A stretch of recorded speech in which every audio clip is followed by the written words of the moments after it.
We're counting down the 10 hidden dangers that make group motorcycle riding far deadlier than most riders want to admit.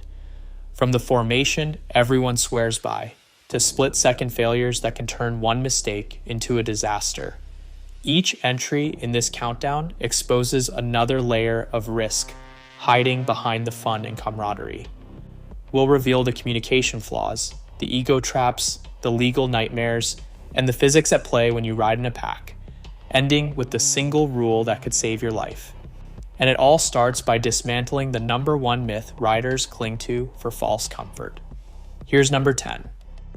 In the 10th place, the safety in numbers myth has been selling riders a false sense of security for decades. The numbers tell a different story. Motorcycle fatalities in the United States have climbed 11% in just 3 years, reaching over 6,200 dead in 2022 alone. Per mile traveled, riding a motorcycle is nearly 28 times more deadly than driving a car. That so-called protective crowd, it does nothing to change the physics when things go wrong. In fact, group rides amplify every risk. More bodies, more bikes, more chaos when a single mistake happens. Insurance data and crash reports confirm that multi-bike accidents are more severe, with a higher chance of death or life-altering injury. The statistics strip away any comfort. 22% of injured riders end up severely hurt or killed, compared to just 4% for car occupants. Believing that a pack of bikes makes you safer is not just wrong, it's the first step toward disaster. Number 9.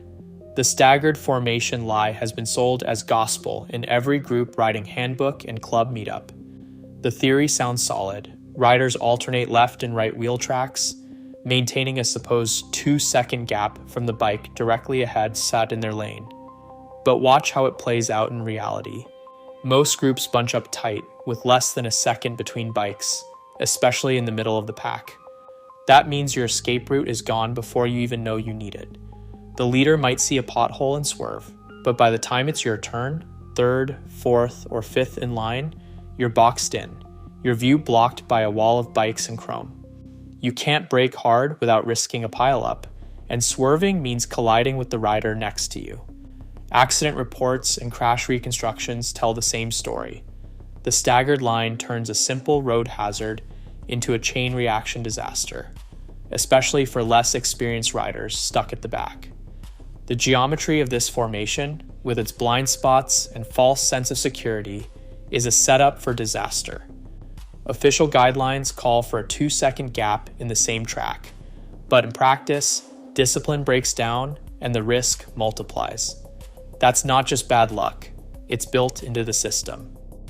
8th place, communication breakdown isn't just a nuisance, it's a physics problem waiting to turn deadly. Hand signals and Bluetooth headsets might look organized at a standstill, but at highway speed, they're a gamble with your life on the line. Here's the reality. At 60 miles per hour, every second of delay means you've traveled another 88 feet before the last rider even gets the message. That's the length of a semi-truck and its trailer, gone in the blink of a missed signal. Studies show that in groups of 10 or more, up to 25% of hand signals never make it to the tail. Riders in the back are left guessing, reacting late, or not at all. Radios promise instant alerts, but real-world tests clock delays anywhere from 0.2 to a full second, especially when wind, noise, and group size choke the signal. When the leader spots a deer or a chunk of tire, the warning ripples down the line. By the time it reaches the last rider, the danger is already under their wheels. Accident reconstructions show that lag isn't just theoretical. It's the root cause in multi-bike pileups, where the front dodges and the rear collides. The numbers don't lie. Your group's communication is obsolete before you even start to react. In a system where every second counts, signal lag is a built-in failure mode. Trusting hand signals at speed isn't just risky, it's a calculated surrender to the laws of physics. Number 7. Pace creep and group ego aren't just background noise. They're the silent accelerants behind so many group ride disasters. It starts innocently enough, the leader cracks the throttle a little harder, the next rider matches, and soon the whole pack is moving 5, 10, even 20 miles per hour faster than anyone planned.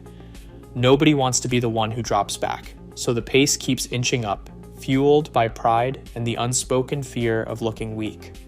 Police crash reports are blunt about it. Up to 80% of group wrecks happen when someone rides past their comfort zone. Not because they wanted to, but because the group demanded it. The numbers back it up. Insurance files are packed with cases where the speed at impact was well above what the slowest rider would have chosen alone. In these moments, physics doesn't care about your reputation. That extra 10 miles per hour means your stopping distance jumps by a third. Your margin for error evaporates, and your brain is one bad decision away from locking up the brakes or target fixating on the taillight ahead. The real risk isn't the open road. It's the pressure cooker of group ego, where every mile becomes a test of status instead of survival. The next time you feel the pace creeping up, remember, the group won't be there to pay your hospital bill. Number 6, the follow the leader mentality is where group riding turns from camaraderie into a silent conspiracy against your own survival. Picture a line of bikes winding through a blind curve. Instead of scanning for hazards, every rider is locked onto the taillight in front, brains idling in the slipstream. Behavioral studies call this cognitive offloading. Your eyes and attention outsource the job of hazard detection, and suddenly you're not riding the road, you're just tracking a moving dot. The leader picks a line, maybe a little too hot, maybe misses a patch of gravel. The second rider mimics the move, the third follows, and by the fourth, nobody's thinking, just reacting. Target fixation takes over. When the leader makes a mistake, the entire chain is set up to repeat it, often at increasing speed and with less margin for correction. Accident reconstructions are filled with these domino crashes. One bad call at the front and 5 bikes go down in sequence, each rider convinced they were just following the group. The numbers back it up. Pile-ups and group rides are rarely about one reckless rider, but about everyone surrendering their judgment at the exact wrong moment. In these moments, the group isn't your safety net, it's your liability. If you're not scanning for your own hazards, you're gambling your life on someone else's skills, or their lack of them. Number 5, tail gunner liability isn't just a scary nickname. It's a warning stamped in every insurance claim and courtroom ruling tied to group crashes. The last rider in the pack is supposed to be the lookout, the safety net, the one who watches everyone's back. But in reality, the tail gunner is the most exposed, both physically and financially. When things go wrong, they're the first to get separated, the last to see a hazard, and the most likely to get hit. Insurance adjusters have a name for it: designated liability. Claims data show that payouts for rear position riders are routinely higher, with injury severity that outstrips the group average. And it doesn't stop at the hospital. In multi-bike pileups, lawyers and insurers love to play the blame game. Shared negligence lawsuits drag everyone into court, but the tail gunner often ends up holding the bag for failure to warn, block, or react in time. One bad day on the road can spiral into bankruptcy, with legal bills and medical debt that outlast the scars. The myth of the volunteer hero at the back is just that, a myth. In the world of group riding, stepping up as the tail means stepping into the crosshairs, with consequences that don't end when the crash is cleared. Number 4, mixed skill and bike type mismatch turns any group ride into a rolling hazard lottery.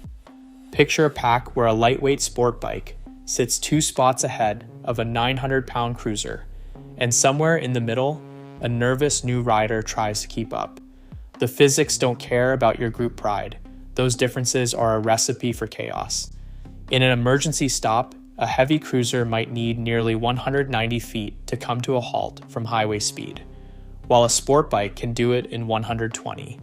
That's a 50% gap, and it's not just numbers. It's the difference between avoiding a crash and plowing into the bike ahead. Add in skill disparity, and the margin shrinks even further. Less experienced riders process hazards slower, react later, and often misjudge their stopping distance, especially under pressure. When the leader brakes or swerves, the chain reaction hits hardest at the back, where the least capable and slowest stopping bikes stack up. Insurance and crash data confirm it. Mixed packs suffer more pileups, more severe injuries, and more rear-end collisions than uniform groups. The illusion of safety in numbers shatters when one rider's limits become everyone's problem. If you don't sort your group by skill and machine, you're just waiting for the laws of physics to hand out the consequences. Number 3, environmental hazards and chain reactions are where group riding's hidden flaws come together in the most violent way.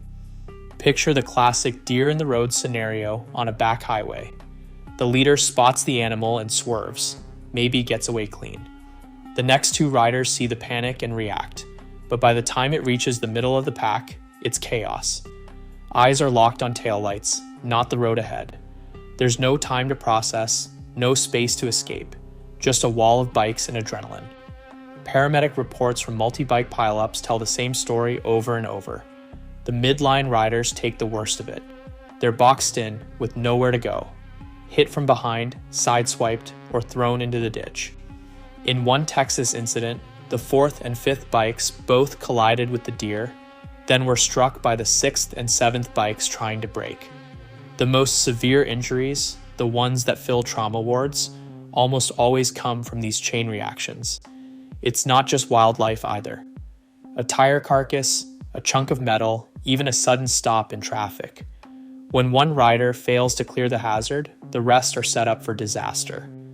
Emergency responders say it's like dominoes. The front escapes, the back pays the price.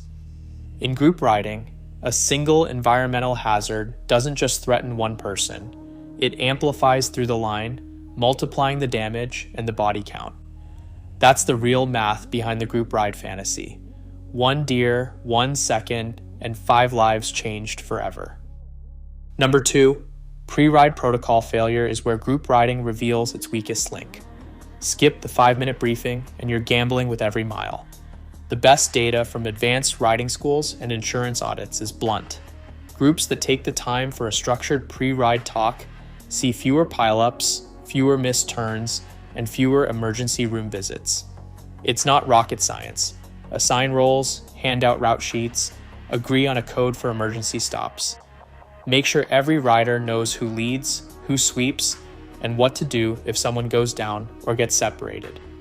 The Motorcycle Safety Foundation, ROSPA, and club insurers all require these briefings for a reason. They don't guarantee survival, but they gut the confusion that turns a small mistake into a disaster. Observational studies from IAM RoadSmart show that rides with documented pre-ride talks report fewer near misses and less chaos when things go sideways. The protocol is simple: 5 minutes to cover the route, signals, spacing, and what to do if comms fail. That's your first and easiest fix before the rubber meets the road. Blow it off and you're back in the death lottery, no matter how skilled your riders or how fancy your comm gear. The difference between a near miss and a medevac is sometimes just a clipboard and a checklist. And finally, in first place, the small group rule. The single most effective way to neutralize every hidden danger of group riding is to keep your pack tiny. 3, maybe 4 riders, that's it. No parade, no crowd, just a micro pack where every bike can see the road and every rider can hear a warning in real time. Emerging guidance from European road safety agencies, advanced police training, and human factors research all converge on the same blunt truth. The risk curve bends sharply upward with every extra bike you add. In groups of 4 or fewer, missed hand signals and communication lag drop off a cliff. The leader can actually check mirrors and spot a problem before it turns catastrophic. The tail isn't stranded, and the odds of a chain reaction pileup fall to a fraction of what you see in those rolling 10-bike disasters. Insurance actuaries and crash investigators have started calling anything bigger than a micropack a legal time bomb. The more riders, the more confusion, the more shared negligence when things go sideways.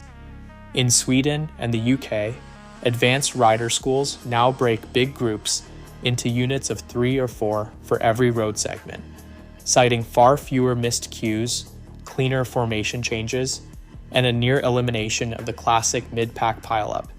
Human factor studies show that after 4 bikes, Q loss and groupthink start compounding exponentially. You're not just adding risk, you're multiplying it. The math is brutal and the fix is simple. Keep your group small enough that every voice and signal gets through. Forget the crowd. If you're serious about surviving the ride, cap your group at 4. Anything bigger and you're not in a ride. You're in a rolling liability, waiting for the next hazard to turn your friends into statistics. The only real safety in numbers is knowing when to say no. From the shattered myth of safety in numbers to the relentless reality of chain reaction crashes, this countdown has exposed the fatal flaws woven into group motorcycle riding. Across all 10 entries, a clear pattern emerges. Every layer of tradition, be it staggered formation, hand signals, or the camaraderie of the pack, can become a liability when group size, mixed skill, or ego get in the way. The most shocking revelations aren't just about mechanical failures or legal risks. They're about how quickly a single lapse, whether in communication, preparation, or judgment, can multiply across a group and turn minor hazards into mass casualties. The highest ranked entry, capping groups at just 3 or 4 riders, isn't just a tip. It's the only proven way to collapse these risks before they can stack up. Ultimately, the real truth is brutal. In group riding, every extra bike isn't extra safety, it's extra danger. Rethink your numbers or risk becoming another statistic.